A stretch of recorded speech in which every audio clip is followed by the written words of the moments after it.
Chapter 5 Malacoda Malacoda floated over the sea of lava, the heat from the molten stone bringing a sense of security and safety in home. He was aghast, one of the many creatures that prowled the underworld. He was different, however, because he claimed to be king, the ruler of the Nether on this Minecraft server, and soon on all servers. Moving lazily about the molten sea, he looked down at his tentacles, which were dragging through the thick magma. He could see that they almost glowed as his pale limbs reflected the light from the boiling sea. He had a large, cube-like body that was gigantic, larger than any other creature in Minecraft, with the exception of the Ender Dragon. His face had a baby-like appearance to it, almost peaceful and calm, except for the eyes, however. They glowed blood red, almost seeming to be filled with rage and hatred at those of the overworld. Blotchy stains on his skin stood out in the orange illumination, looking dark and menacing. His entire body was covered with those grey blotches. They could be likened to the spots on a cheetah, but these patches somehow lacked any sort of natural beauty. Instead, they looked like ugly scars, but there to accentuate this creature's hateful and evil nature.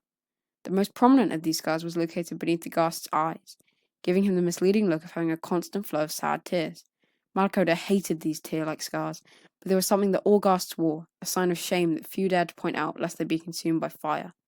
Looking about his kingdom, Malacoda admired his surroundings. The burning sands, lava waterfalls, rivers of molten stone, soul sand, and netherrack all seemed beautiful to him. Off to the right stood his fortress, a dark citadel that covered most of the Nether in that direction. Its looming towers and tall raised walkways stretched across the landscape like some kind of giant prehistoric beast. This was the home of his massive army, his Nether fortress. It had gigantic rooms covered with spawners that produced monster after monster to grow his massive horde. With high balconies and tall walkways, the monstrous citadel looked as if it was watching the terrain, guarding Malacoda's dominion. This was his land, his realm to rule, and his word was law. Soon, that would be the case across all servers, and then eventually, the source itself, the digital spring from which all computer code flowed to keep the server planes functioning. He would destroy the source, and at that time, as the prophecy predicted, he would rule all of Minecraft. Then, and only then, would he be able to take his army of monsters across the Gateway of Light and into the physical world, extending his rule to encompass all living things. Shuddering with excitement, Malacoda imagined the destruction he would bring to the fools in the physical world. Those arrogant users thought they ruled Minecraft. Well, he'd educate them soon enough. But first, he had to get to the source and rid these digital worlds of all the NPCs, the living segments of code that infested the server planes. They would be purified soon enough, though. His plan was proceeding just as he had foreseen. In the distance, he saw a group of zombie pigmen approaching. These creatures were related to their cousins in the overworld, despite the fact that their colouring was not that putrid, decaying green of normal zombies. The zombie pigmen were like a combination of a zombie and pig, with splashes of pink across their mottled bodies and exposed bones jutting out here and there. It was some kind of sick joke by the creator, Notch, to make these creatures half alive and half dead. It made them hate those of the overworld, the NPCs and users even more. Today, you could see that his zombie pigmen were escorting their latest captive, a crafter from the overworld. Malacoda had personally led the attack on that village, destroying any that stood in his way until he had this crafter, the key to his plans. Gliding effortlessly across the lava sea, he approached the shore, which was composed of rust-coloured netherrack blocks, the most common material in the Nether. Smoke and ash clouded the air, making the approaching party difficult to see at times. As the haze momentarily cleared, Malacoda watched them slowly drawing near, the party having crossed onto a patch of soul sand which was slowing their progress. The grey soul sand had this effect on anyone who crossed its grainy surface, effectively reducing any progress to a mere crawl. Malacoda became impatient while watching for the stupid monsters to approach. What idiots, crossing soul sand instead of going around it, he thought. He approached the party just as they cleared the soul sand, his tentacles twitching with agitation. "So we meet again," Malacoda boomed, his voice resonating within his huge cube-like body. When he spoke, his eyes became wide and angry, taking in all that was before him. "What is it you want with me, ghast?" the crafter spat. "Why, nothing, other than your Minecraft-given skills," Malacoda said, with his most sincere voice, an eerie, toothy smile on his face. Seeing this terrible smile, the crafter took a step back and bumped into one of his guards. A grunt came from the zombie pigman, the sharpened point of his gold sword pushing the NPC forward again. "I want you to craft something for me. That is all. After that, you and your little friends are done, and I will release you. Why should I believe a ghast? You kill my people and destroy part of my village. None of us will craft for you," the crafter said, the tone of his voice resonating as if imparting some kind of universal truth. He paused, then continued, glaring up at the beast. "You and your kind down here are abominations to life, a stain on everything that's creative and good and alive in Minecraft. You're a programming mistake." He then took a step closer to the floating monster. "You really expect me to do anything for you? I saw you attack NPCs, innocent people, some of them children. What makes you think I'll do anything for you?" The crafter realized he'd been screaming, a fact that brought the zombie pigman a step closer, their stinking flesh assaulting his senses. Malakoda floated closer as well, so that the crafter had to look straight up into his childlike eyes, which were now blazing as if aflame, blood red with rage. "You will do as I say, when I say, because you are a fool and have no choice," the Ghast King said, with complete confidence, dangling tentacles, twitching aggressively. The childlike face then softened as he looked at the zombies. "Take him to the others." One of the foul creatures grunted, then placed a rotting, clawed hand on the crafter's shoulder, pulling him backward and shoving him off in another direction. Another zombie pigman moved in front of the NPC, leading the way toward the massive nether fortress that dominated the area. The great lava sea fading away to the right. The lead zombie turned to make sure that the captor was still coming. Then it motioned to the other monsters. The remaining creatures surrounded their charge, moving in close and effectively, closing off any possibility of escape or suicide.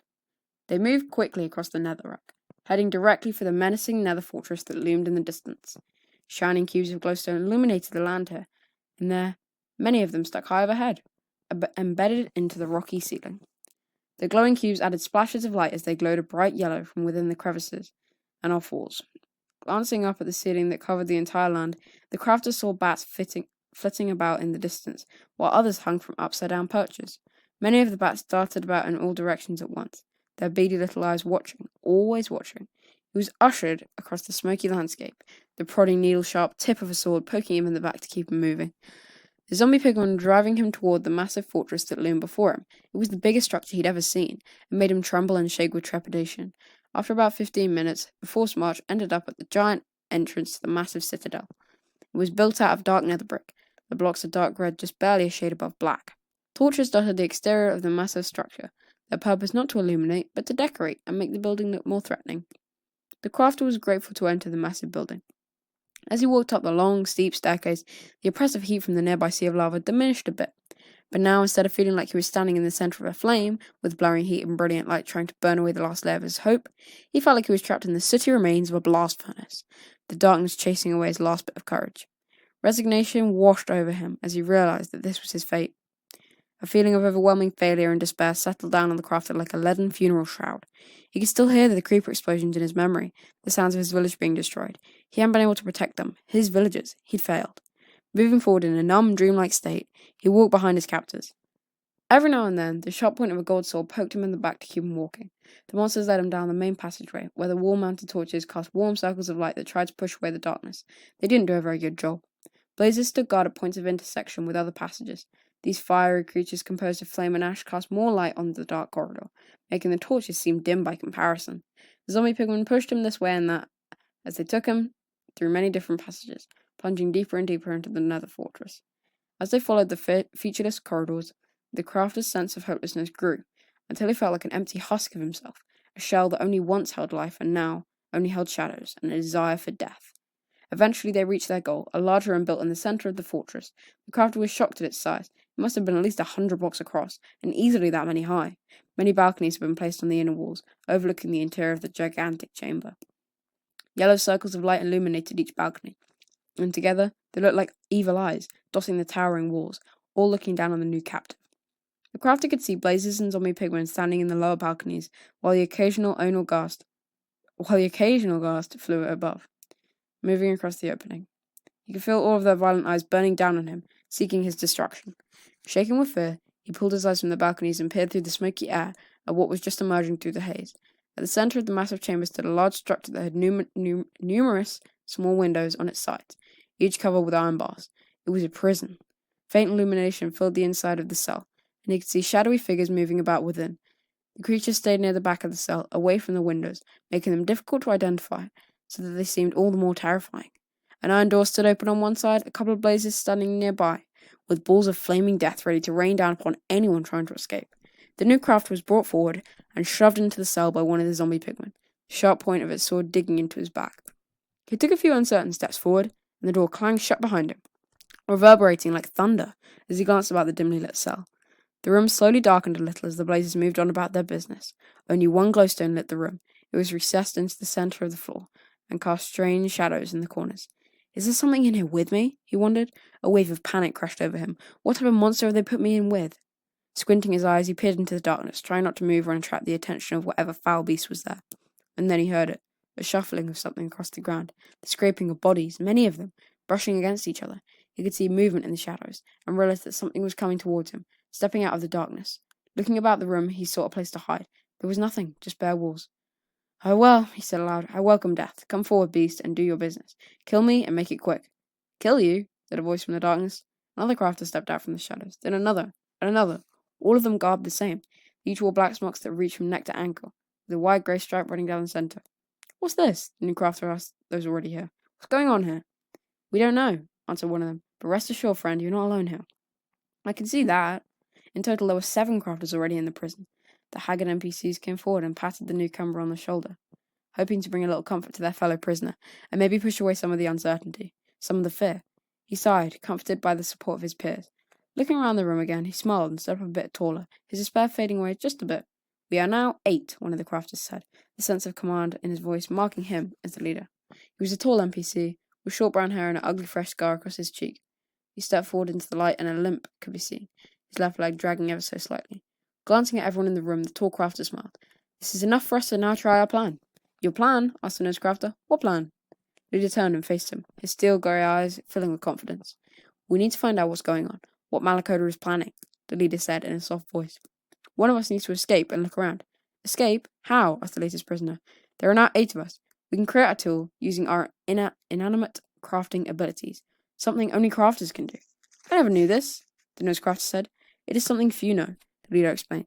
He took a step closer to the glowstone that illuminated the room. "A bug in the Minecraft code. It has gone unnoticed for many CPU cycles, and now it is time to take advantage of it. Everyone, move closer together and link arms." "Good. Now close your eyes and focus on crafting a pickaxe. Imagine yourself placing the 3 blocks of stone and the 2 wooden sticks together, forming the tool." The newest crafter scrunched his eyes and focused on the image of his crafting bench, the empty slots slowly getting filled with materials, stone across the 3 top slots and sticks down the center. Forcing all of this crafting knowledge into the image, he tried to project it before him, using every fiber of his being to will the shape into existence. It felt ridiculous at first, like he was pretending to craft, just wishing it into existence. But then something strange happened. He could feel the other crafters, though feel was not the right word. Somehow their crafting powers had linked, their proximity to each other adding to the connection. Opening his eyes, he looked about the room and found 7 pairs of eyes also looking around in surprise. All of the crafters could sense the connection, and were shocked at how magnificent it felt, and was growing. The tall leader wore a more satisfied smile. Slowly, a buzzing cloud of purple started to form at the center of the circle, growing in size as they concentrated harder and harder. It looked to the new crafts like the purple particles that always seemed to accompany Endermen when they teleported from one location to another. The cloud started to grow, shooting in shafts of purple haze up to the ceiling as if they were trying to kiss the sky. As the particles expanded, they also thickened, coalescing into a definite form of the ground.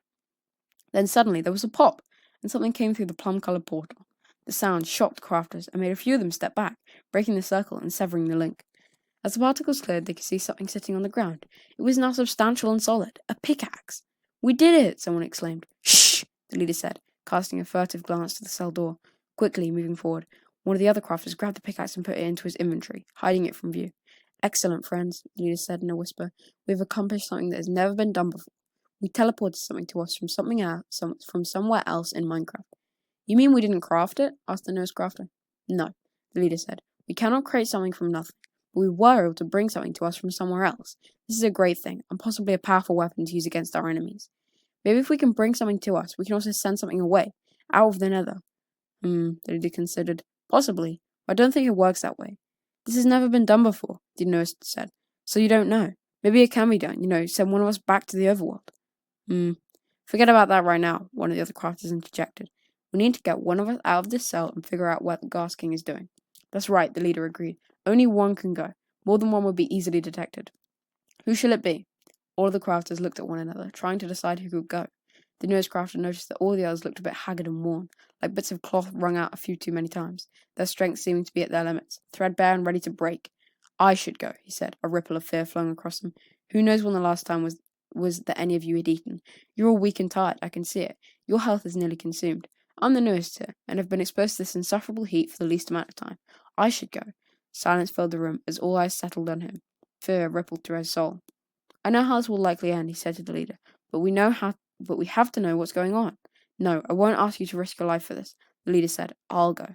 The nose crafter looked at the leader with a critical eye. He could see he was wavering on his feet, his body shaking slightly with his life force on the verge of evaporating into oblivion. The leader was already near death. I'm the only one who has any hope of success, the nosecrafter stated. I'm going, and that's the end of it. As soon as I know what Malkoda is doing, I'll get back, and we'll figure out what we need to do. He paused, jaw clenched and back rigid with determination, waiting to hear the others' objections. There were none. Then it's decided. Give me the pick. One of the other crafters tossed him the pick, then stepped back. The nose crafter took the tool and moved to the wall. Another crafter moved to the iron door and peered out of the small window, looking for guards. It's clear. Go now. The crafter swung the pickaxe, breaking 2 blocks of nether brick with only a few swings, putting the tool into his inventory. He stepped out of the cell, replacing the blocks so as not to leave any trace of his escape. Then he sprinted for the shadows, adrenaline pushing him blindly forward in spite of his fear.